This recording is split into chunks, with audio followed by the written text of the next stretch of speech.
It's Adil bringing you a review or end of day analysis, shall we say, which I've promised I'll do daily from now on.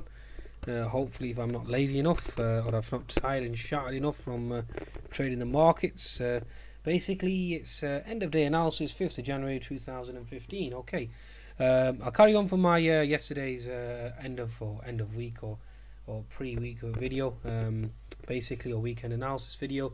Obviously, my bias was to the bearish side because of Brexit fears, global growth concerns. Okay, and that obviously proved to be true.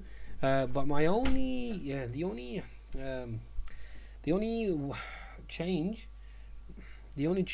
okay, that we had was the actual Shanghai. Okay, the Shanghai was up a whopping 116 points.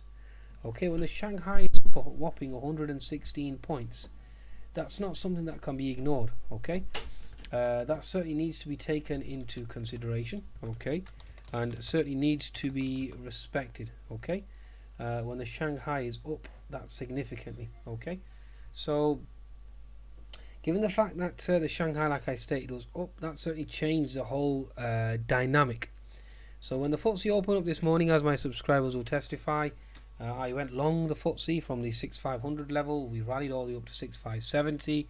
I went long twice. I made a total of 45 to 50 points on the long side, and then the market started to slide once again. Even though we had stronger investor confidence or investor sentics confidence data out of the Eurozone, even though we had pro QE comments out of the Eurozone with Mr. Holland and Mr. Pryor. Yeah, and also we had the fact that the euro was sliding and the sterling was sliding as well. All of those failed to propel the FTSE or maintain the FTSE high or keep the FTSE afloat. Okay, now it's a shame. Okay, it's a shame, but that's basically what occurred. Now I'm perplexed as to why the FTSE failed to remain afloat, even with the Aussie and the Kiwi moving higher. Quite substantially. Okay, so that generally signifies a risk-on scenario if the Aussie and Kiwi are moving higher. Even though one could argue you had weaker data from the US on Friday, but yet Kiwi and Aussie were sliding on Friday. So you had Shanghai higher, you had Kiwi and Aussie higher. Therefore, the bias remained on the upside for the FTSE. Now, obviously, the weaker data that came out. I mean, as you can see on my screen here, the Shanghai was up a whole whopping 116 points overnight. So whether that's due to stimulus, whether that's due to expectations of an interest rate cut, etc., I mean, I can go on and on. But basically, from my understanding, that generally signifies, for my intermarket analysis theory or school of thought, it generally means that the markets are bullish and the US markets should certainly be bullish as well, given the fact that Greece really isn't a major trading partner. Isn't really a major economy that's going to cause everything else to slide.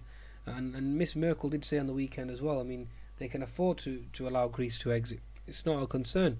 They've built a firewall now around the Eurozone, and all the banks are pretty well capitalised, and the structure is certainly firm and strong enough. If anything, it's a cancer that they're trying to cut, and if anything, it may well be positive. So for the Eurozone overall, okay? And it also sets a precedent for other countries that if you don't abide by the fiscal rules, then obviously this is what is going to happen. And also given the fact that if Greece is in a dire situation, then it certainly adds more weight to the QE argument of Mr. Draghi. So there's more likelihood of getting QE if the situation is quite dire in the Eurozone. So that's basically the situation that we find ourselves in. Okay, now, given the fact that you had all those Brexit concerns over the weekend and global growth concerns, and then China overnight flies almost 3.5% plus when its ATR is around 20 to 30 points each night, that is quite significant. Okay, and that basically means, to my understanding, is that overrides and negates the Brexit fears, and that's why we had the FTSE moving higher in the morning.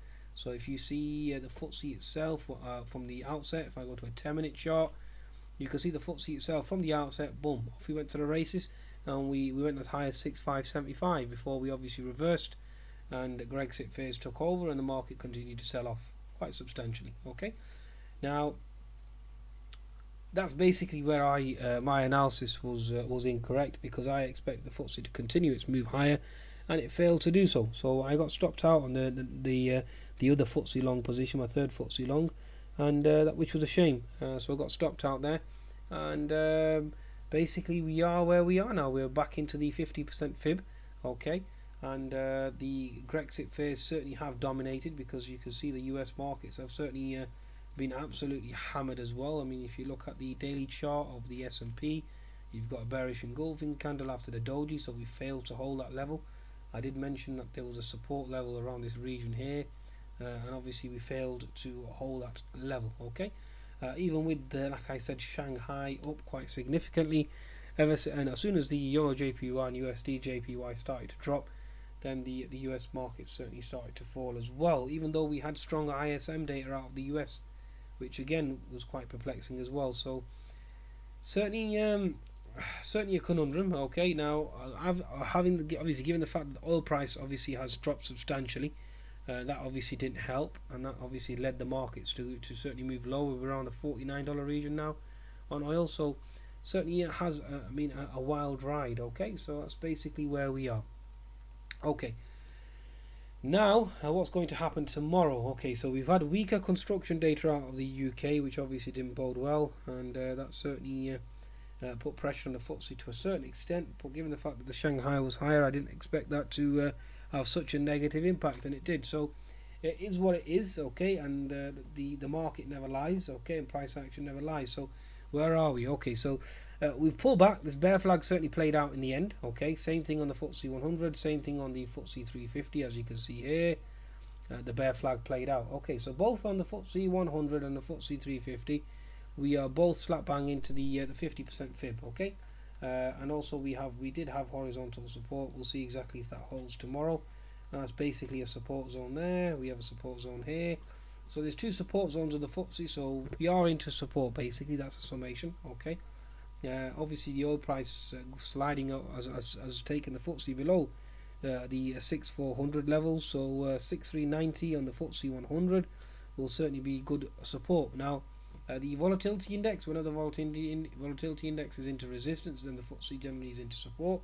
So I expect this resistance level to hold and the FTSE to reverse into tomorrow, especially like I said with the Shanghai up. So the support level for the FTSE fib, 50% fib, is 6390 region. Okay, previous resistance equals support, so I have to respect that as well. Obviously, if that level goes, the next level you're looking at is around the 6330 region, and we'll see exactly what happens when we come there. But I do expect the 50% fib support to certainly hold. Okay, that's basically my understanding. Okie dokie, let's have a look at the FTSE 250. FTSE 250 still remains solid, even given the fact that, okay, we did have a small sell-off here, but nothing in comparison to the FTSE 100 and the FTSE 350. So this remains solid, and this higher concept of higher highs and higher lows will certainly continue from my perspective, given the fact that sterling obviously has moved lower. So I expect the 16400, 16500, 16700, 800 level to be tested, okay, from my perspective, especially if obviously sterling keeps sliding. And obviously that helps export sector certainly move higher as well. Okay, so that's basically where we are with regards to the FTSE. The 10-minute chart really is lower lows and lower highs. We are obviously into the pivot S3 support, so that certainly should give support in the interim. 60-minute chart, nothing really from that perspective. I mean, obviously the IHS is over now, so let's get rid of that. There's nothing really that I can see. I mean, you had a support level here, which obviously has been taken out. We've had a support level here, and that's basically where we are. So no man's land, okay. But from that perspective, 6380 to 6390 on the daily chart will be a support for the FTSE in the interim. Where it bounces, obviously we are going to go into previous support equal resistance. So watch out for 6470, and then 6520 resistance above. Okay, that's basically where we're looking with regards to that. There's nothing really that I can see from this chart here that's giving me any levels for the FTSE 100. Nothing really. Everything has been negated so far. It certainly isn't looking good for the FTSE itself. Nothing really. I mean, I can't even draw any trend lines here, to be honest with you. That's probably the only one that I can see at present. So we'll see exactly how the market plays out. We are in no man's land on the 60-minute chart. the 6380 to 6390, and obviously the 6400, given the round out number, will certainly act as support in the interim. The real, I think the index that we should really be watching tomorrow really will be the DAX, and whether or not the 9450 level holds, given this chart that we have here. The French CAC certainly is into support, gap fill support, so again that supports the thesis that Europe will certainly rise tomorrow, and that obviously will cause the FTSE 100 to move higher as well. Look at the Dow Jones, we're into the 61% fib, again that supports the FTSE, that should certainly rise tomorrow. The S&P 500, we're into the fib 61%, previous resistance equals support, diagonal trendline support, again that supports the thesis that the FTSE 100 will bounce. So basically, a summation, my conclusion going into tomorrow, expect a bounce on the FTSE 100, and I will remain a bull, and that's basically my summation. Okay folks, so risk on, risk off, wax on, wax off.